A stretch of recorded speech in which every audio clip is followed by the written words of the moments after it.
Welcome to this tutorial on how to mute Thinkorswim. If you're using this trading platform, you may have noticed that it can generate sounds for various alerts and notifications. Sometimes these sounds can be distracting, especially during trading sessions or while you're working. In this video, I'll guide you through the steps to mute the sounds in Thinkorswim so you can trade without any interruptions.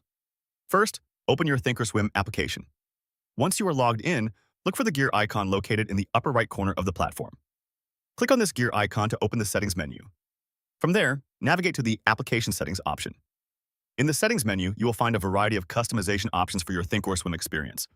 Next, find the Sounds tab within the application settings. Here, you will see different sound options that can be adjusted. To mute all sounds, simply uncheck the box next to Enable Sounds. After you make this change, don't forget to click the OK button to save your settings. This will ensure that all sounds, including alerts and notifications, are turned off. Finally, to confirm that the mute setting has been applied, you can test it out by triggering an alert or notification. If you do not hear any sound, congratulations, you have successfully muted Thinkorswim. If you ever want to re-enable the sounds, simply follow the same steps and check the box next to Enable Sounds. Thank you for watching this tutorial, and happy trading.